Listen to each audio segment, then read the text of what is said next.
हरि ओम. नृसिंह नवरात्र विशेष आज आपण जाणून घेऊयात एका नृसिंह मंदिराविषयी. हे मंदिर आहे मुक्काम पोस्ट पैठण, जिल्हा संभाजीनगर. पैठण इथलं उग्र नरसिंहाचं हे मंदिर, मूर्ती अप्रतिम अशी आहे आणि त्याच मंदिरात शेषशायी विष्णूची सुद्धा मूर्ती आहे.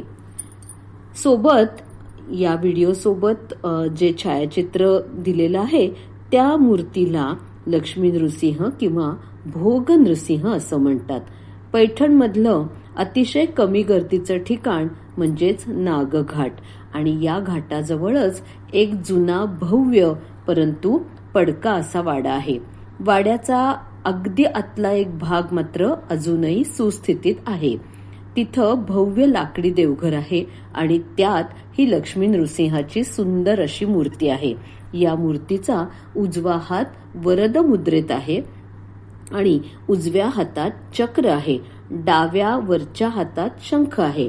डावा खालचा हात लक्ष्मीच्या खांद्यावर आहे. लक्ष्मीचा उजवा हात विष्णूच्या कमरेवर आहे. सहसा हा खांद्यावर असतो आणि विष्णूचा मात्र लक्ष्मीच्या कमरेवर असतो. इथं बरोबर थोडासा फरक आहे. लक्ष्मीच्या दुसऱ्या हातात बीजपूरक आहे. दोघांच्या माथ्यावर करंड मुकुट आहेत. नृसिंहाच्या माथ्यावर नागानं फणा धरलेला आहे. ज्या जुन्या वाड्यात ही मूर्ती आहे त्याचा बहुतांश भाग मात्र आता पडझड झालेला आहे. सर्वत्र धूळ आणि अक्षरशः म्हणजे दैन्यावस्थाच आहे. यालाच धुंडीराज मठ किंवा धुंडीराज महाराज मठ या नावाने सुद्धा ओळखलं जातं.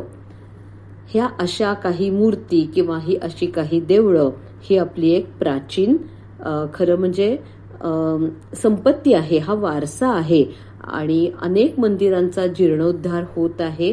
त्यामध्ये मात्र पैठण सारखं जे क्षेत्र आहे की जिथे नाथ महाराजांच्या साठी म्हणून आवर्जून जाणारे भक्तगण आहेत, तर याच्यातल्याच कोणाला तरी प्रेरणा व्हावी आणि या छोट्याशा मठाचं मंदिराचं सुद्धा नवीन स्वरूप ह्याला प्राप्त व्हावं.